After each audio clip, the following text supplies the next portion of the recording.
Hi, everybody. This poem that we're working on next is called The Road Not Taken by Robert Frost. And the date of publication of this poem is 1915. It is an American poem.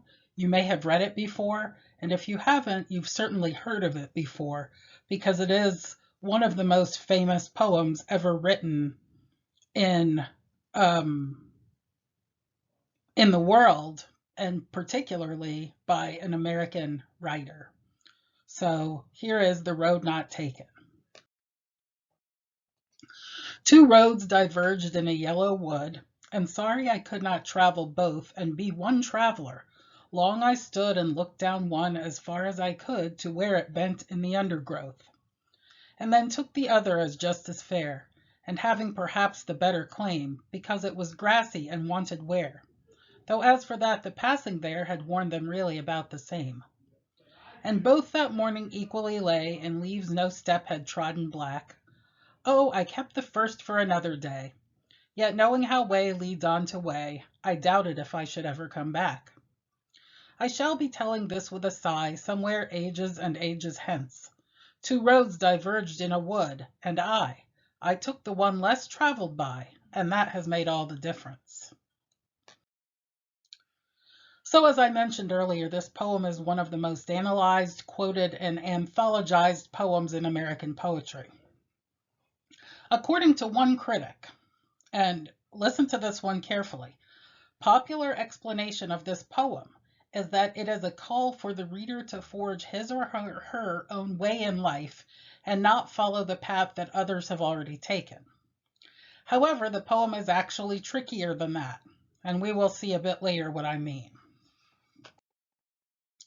Robert Frost, here's a picture of him with an axe, which is very indicative of him as sort of a New England farmer type, which he did live on a farm. He did some farming, but he mostly wrote when he became famous as a poem. But that was sort of his persona that he assumed was a New England farmer. You can see a barn in the background during winter. He does claim that he wrote this poem about his friend Edward Thomas, with whom he had walked many times in the woods near London. Ironically, since we assume these woods are about New England, where most of Frost's poems are set. Many times while walking, Frost said they would come to different paths, and after choosing one, Thomas would always wonder what they might have missed by not taking the other. The format of the poem, it's a 4-stanza poem. It's rhyming and rhythmic. There are 5 lines per stanza. The rhyme scheme is A, B, A, B, C, D, C, C, D, etc. There are no slant rhymes, and remember, slant rhymes are rhymes that are somewhat off, like we talked about in My Papa's Waltz. Every rhyme is quite short, almost staccato-like in its brief one-syllable length. There are, however, 2 exceptions to the short rhymes: undergrowth in stanza 1 and difference in stanza 4. So why do you think these particular words might be rhymed differently? I have a few ideas. One is to emphasize the words themselves. Of course, we'll remember them because they're rhymes at the end of lines, but they're very different from the other rhymes. Undergrowth is said in a downward fashion with our emphasis on the syllable undergrowth. We feel and we see in terms of imagery where he is walking. He's walking in the undergrowth as it goes downward under the leaves. And difference is the main theme of the poem. So he rhymes the word difference and emphasizes that to have us understand that difference is one of the main themes that we will come across later. So think about these kinds of things as you're analyzing a poem. Why certain pieces of punctuation or words are chosen, how the rhymes work. There are infinite ways that you can look at the poem, and you can do it on your own creatively thinking about it. You just have to be very thorough in the poem that you choose to analyze in such a deep manner. So the setting, it's set in fall, and that's not surprising since 2/3 of all of Frost's poems are set in fall or winter. The situation, Frost is walking through the woods and ponders which path to take, not talk, sorry about that. Take. Take. We know it's an I. We have no reason to doubt that the I or the speaker of the poem is Frost himself. So with these two paths, one is more worn than the other, supposedly. We're going to talk about that in a minute. He takes the less worn path, says he wishes he could take both, knows that he probably won't, and will regret that he didn't take the other too.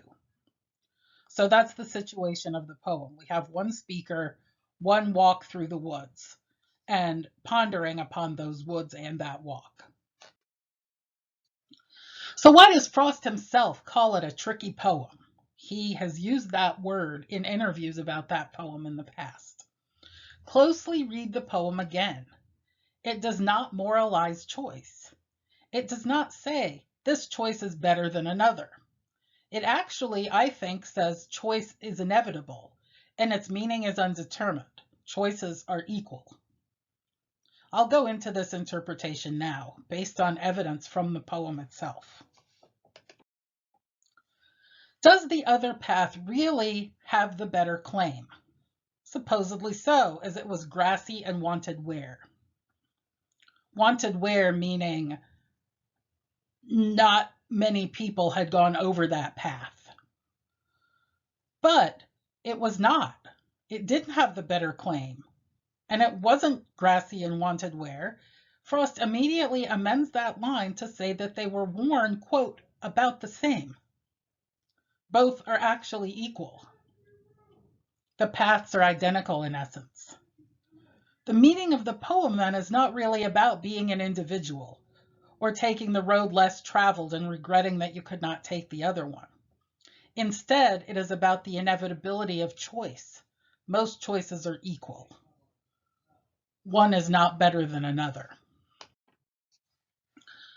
There's a bit more on this, and I'll talk about it here, and then that's the end of the discussion of this poem.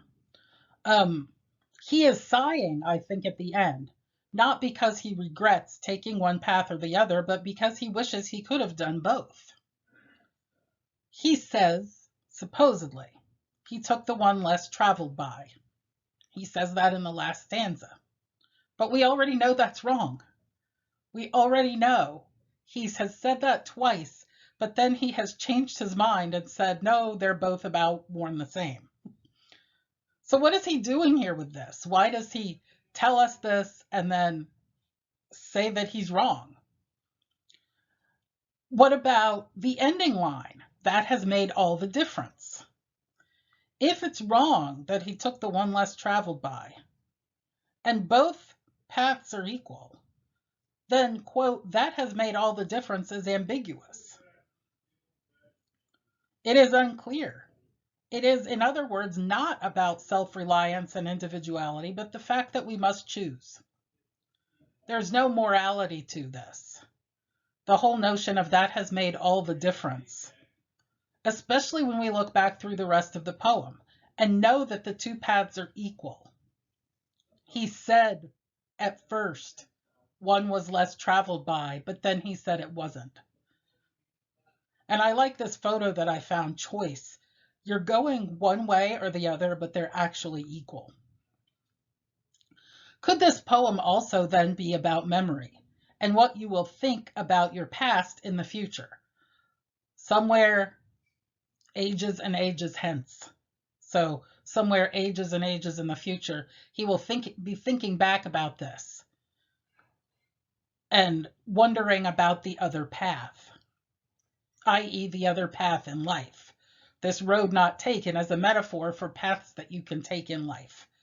Whether they're small decisions that you make, perhaps about the restaurant you're going to, or large major decisions like whether to get married, whether to have a child, whether to go to school, etc.